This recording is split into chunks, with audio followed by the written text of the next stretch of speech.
Over thinking. இந்த over thinking பிரச்சனை நிறைய பேத்துக்கு இருக்கும். இந்த ஓவர் திங்கிங்னாலேயே அவங்களால சரியாக தூங்க முடியாது. ஒரு விஷயத்தை நல்லா ஃபோக்கஸ் பண்ணி நம்மளால் செய்ய முடியாது.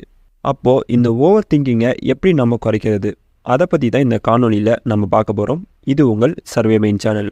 முதல்ல இந்த ஓவர் திங்கிங் எதனால் வருது அப்படின்னு பார்த்துருவோம். முதல் விஷயம் ஸ்ட்ரெஸ். நம்ம அதிகமாக மன அழுத்தமாக இருக்கும்போது கண்டிப்பாக இந்த ஓவர் திங்கிங் வரும். ரெண்டாவது, நாம் எப்பயுமே ஒரு குழப்பத்திலேயே இருப்போம்.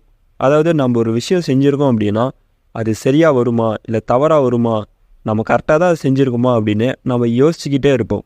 இப்படி ஒரு குறிப்பிட்ட விஷயத்தில் நம்ம யோசிச்சுக்கிட்டே இருக்கிறது மூலமாகவும் ஓவர் திங்கிங் ரொம்ப அதிகமாகவும் அந்த டைமில் நமக்கு தலைவலிகள் அதிகமாக வரும். அடுத்தது மூணாவதாக என்னென்னு பார்த்தீங்கன்னா, நம்ம ஃப்யூச்சரை பற்றியே நம்ம யோசிச்சுக்கிட்டு இருப்போம். இப்போ நான் படித்து முடிச்சிட்டேன், இப்போ ஃப்யூச்சரில் நான் என்ன பண்ண போகிறேன் அப்படின்னு நம்ம ஃப்யூச்சர் பற்றி அதிகமாக யோசிப்போம். இல்லை நம்மளோட ஃபேமிலி பற்றி நம்ம அதிகமாக யோசிப்போம். இப்படிலாம் நீங்கள் அதிகமாக யோசிக்கிறது மூலமாக கண்டிப்பாக இந்த மன அழுத்தம் வரும். அதே சமயம் ஓவர் திங்கிங் ரொம்ப அதிகமாக வரும். சரி, இந்த ஓவர் திங்கிங்கை நம்ம எப்படி கம்மி பண்ணுறது அப்படின்னு நம்ம பார்த்துருவோம். முதல் விஷயம், நம்மளோட செயல்களை நம்ம மாற்றணும்.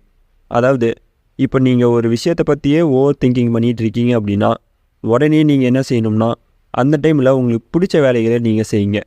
அதாவது உங்களுக்கு புத்தகம் படிக்க பிடிக்கும் அப்படின்னா புத்தகம் படிங்க. இல்லை குழந்தைங்க கூட விளையாடுறது உங்களுக்கு பிடிக்கும் அப்படின்னா குழந்தைங்க கூட விளையாடுங்க. இல்லைன்னா உங்கள் ஃபேமிலி கூட நீங்கள் டைம் ஸ்பெண்ட் பண்ணுங்கள். இல்லை ஜாலியாக வெளியில் சுற்றுங்க. புதுசாக ஏதோ ஒரு விஷயங்கள் செய்யுங்க. இதெல்லாம் நீங்கள் பண்ணுறது மூலமாக நீங்கள் அதிகமாக ஓவர் திங்கிங் பண்ணிகிட்டு இருப்பீங்கள்ல, அந்த டைமில் இந்த விஷயம் செய்கிறது மூலமாக நீங்கள் டிஸ்ட்ராக்ட் ஆவீங்க. இப்போ உதாரணமாக சொல்லணும்னா, உங்களுக்கு புத்தகம் படிக்க பிடிக்கும் அப்படின்னா எப்போல்லாம் நீங்கள் அதிகமாக ஓவர் திங்கிங் பண்ணுறீங்களோ அப்போல்லாம் நீங்கள் புத்தகம் எடுத்து படிக்க ஆரம்பிச்சிருங்க. ஏன்னா நீங்கள் புத்தகம் படிக்கிறது மூலமாக எதை பற்றி நீங்கள் முதல்ல நினச்சிட்டு இருக்கீங்களோ அதெல்லாம் மறந்துட்டு இந்த புத்தகம் படிக்கிறதுல நீங்கள் கான்சன்ட்ரேட் பண்ண ஆரம்பிச்சிருவீங்க. உங்களோட ஃபோக்கஸ் முழுக்க முழுக்க அந்த புத்தகத்து மேலே போயிடும். இது ஒரு டிஸ்ட்ராக்ஷன் மாதிரி தான். அதனால் இந்த விஷயத்தை நீங்கள் ட்ரை பண்ணணும். ரெண்டாவதாக பார்த்தீங்கன்னா மூச்சு பயிற்சின்னு சொல்லலாம். அதாவது ரொம்ப ஓவர் திங்கிங்காக இருக்கீங்க அப்படின்னா அந்த இடத்துல நீங்கள் உங்கள் கண்ணை மூடிக்கிட்டு நல்லா மூச்சை இழுத்து விடுங்க. இது நீங்கள் எப்போ ஓவர் திங்கிங்காக இருக்கீங்களோ அப்போ நீங்கள் இது செய்யலாம். ஏன்னா நான் முதல்ல சொன்ன மாதிரி தான், இந்த மூச்சு பயிற்சி நீங்கள் செய்கிறது மூலமாகவோ உங்களோட கான்சன்ட்ரேஷன் இதுக்கு வர ஆரம்பிச்சிடும். அதாவது நீங்கள் மெதுவாக மூச்சு இழுத்து விடும்போது உங்களுடைய கான்சன்ட்ரேஷன் ஃபுல்லாக மூச்சு இழுக்கிறதுலையும் விடுறதுலையும் தான் இருக்கும். அதனால தான் சொல்கிறேன், இந்த மூச்சு பயிற்சி பண்ணுங்கள். இதை நீங்கள் உக்காந்துட்டு தான் செய்யணும் இல்லை படுத்துட்டு தான் செய்யணும் அப்படிலாம் இல்லை. உங்களுக்கு எந்த மாதிரி பண்ணால் கம்ஃபர்டபுளாக இருக்குமோ அப்படியே பண்ணுங்கள். இப்போ நான் சொன்ன இந்த ரெண்டாவது விஷயம் ரொம்பவே பயனுள்ளதாக இருக்கும். ஏன்னா இதை நிறைய பேர் செய்வாங்க. கண்டிப்பாக நீங்கள் எவ்வளோ மன அழுத்தமாக இருந்தாலும் பரவாயில்ல, நீங்கள் அதிகமாக ஓவர் திங்கிங் செஞ்சாலும் பரவாயில்ல, அந்த டைமில் நீங்கள் இந்த மாதிரி செய்யும்போது உங்களோட பிரெயின் கொஞ்சம் அமைதியாகும். அதாவது அதிகமாக யோசிக்கிறத கொஞ்சம் குறைக்கும். அதனால் இந்த ரெண்டாவது விஷயத்தை மறக்காமல் செஞ்சுருங்க. அடுத்தது மூணாவது விஷயம், நேர்மறை எண்ணங்களை நம்ம கொண்டு வரணும். அதாவது நீங்கள் ஒரு பிஸ்னஸ் ஆரம்பிக்க போகிறீங்கன்னு வச்சுக்கோங்களேன்.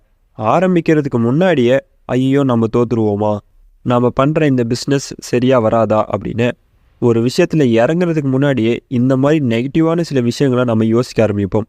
அந்த டைமில் ஓவர் திங்கிங் கொஞ்சம் அதிகமாகிடும். இது பிஸ்னஸ் மட்டும் இல்லைங்க, நீங்கள் எந்த விஷயம் எடுத்துக்கிட்டாலும் முதல்ல உங்கள் பிரெயினுக்கு வர விஷயம் என்னன்னு பார்த்தீங்கன்னா நெகட்டிவ் தாட்ஸ் தான் அதிகமாக வரும். அது நீங்கள் எந்த விஷயம் எடுத்துக்கிட்டாலும் பரவாயில்ல. இப்போ நீங்கள் ஒரு இன்டர்வியூக்கு போகிறீங்க, இன்டர்வியூ நல்லபடியாக அட்டன் பண்ணிட்டு வந்தாலுமே உங்கள் மனசு நெகட்டிவாக தான் யோசிக்கும். ஒருவேளை நம்ம ஃபெயில் ஆயிடுவோமா, நம்மளை செலக்ட் பண்ணாமல் விட்டுருவாங்களா அப்படின்னு நெகட்டிவாக தான் நம்ம யோசிப்போம். ஏன்னா நெகட்டிவ் தான் நம்ம மைண்ட் எடுத்துன்னே யோசிக்கும். பாசிட்டிவாக யோசிக்கிறது ரொம்பவே கம்மி தான். அப்போ நீங்கள் என்ன செய்யணும் அப்படின்னா, நெகட்டிவான சில விஷயங்களை நீங்கள் யோசிக்கக்கூடாது. முடிஞ்ச அளவுக்கு பாசிட்டிவாக நீங்கள் யோசிக்க முயற்சி செய்யணும்.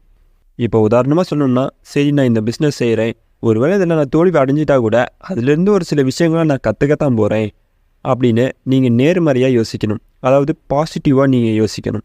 இன்டர்வியூ நீங்கள் அட்டன் பண்ணிட்டு வந்துட்டீங்க, ஐயோ நம்மளை செலக்ட் பண்ணுவாங்களா பண்ண மாட்டாங்களா அப்படின்னு நீங்கள் அப்படி யோசிக்காமல், ஓகே நம்ம சரியாக தான் இன்டர்வியூ அட்டன் பண்ணிட்டு வந்திருக்கோம், வந்தால் நமக்கு சந்தோஷம்தான், இல்லை செலக்ட் ஆகலை அப்படின்னா வேறு ஒரு கம்பெனியில் போய் நம்ம இன்டர்வியூ அட்டன் பண்ணலாம் அப்படின்னு பாசிட்டிவாக தான் நீங்கள் யோசிக்கணும். எப்பயுமே இந்த நெகட்டிவ் தாட்ஸ் மட்டும்தான் நம்மளை ஒரு சில விஷயங்களை செய்ய விடாமல் தடுக்குது. ஏன் நமக்குன்னு ஒரு கோல் இருக்கும், அந்த கோலை அடைய விடாமல் தடுக்கிறதும் இந்த நெகட்டிவ் தாட்ஸ் தான். எப்போ நீங்கள் உங்கள் மனசை பாசிட்டிவாக வச்சுக்கிறீங்களோ அப்போ தான் நீங்கள் நினச்ச விஷயங்களை உங்களால் அடைய முடியும். நீங்கள் ஆட்டிடியூட் இஸ் எவ்ரிதிங் அப்படிங்கிற ஒரு புத்தகம் இருக்குது, அதை வாங்கி படிங்க. அதுலேயே இப்போ நான் சொன்ன விஷயங்கள்லாம் அழகாக சொல்லியிருப்பாங்க. இன்னும் நான் சொன்னதை விட அவங்க நிறைய விஷயங்கள் சொல்லியிருப்பாங்க. நீங்கள் புத்தகம் வாங்கி படிக்கும்போது நிறைய விஷயங்கள் நீங்கள் தெரிஞ்சுப்பீங்க. இப்போ நான் சொன்ன இந்த 3 விஷயங்களும் உங்களுக்கு புரிஞ்சிருக்கும்னு நான் நம்புகிறேன். நீங்கள் ஓவர் திங்கிங்கை ஸ்டாப் பண்ணணும் அப்படின்னா நான் சொன்ன இந்த 3 விஷயங்களை நீங்கள் ஃபாலோ பண்ணாலே போதும். உங்களோட ஓவர் திங்கிங்கை டக்குன்னு நீங்கள் குறைச்சிடலாம். நம்ம காணொலியில் நாம் எப்படி பாசிட்டிவாக இருக்கிறது அப்படின்னு ஒரு வீடியோ போட்டிருப்பேன். அதை பார்க்காதவங்க கீழே டிஸ்கிரிப்ஷனில் லிங்க் கொடுக்குறேன், கண்டிப்பாக பாருங்கள்.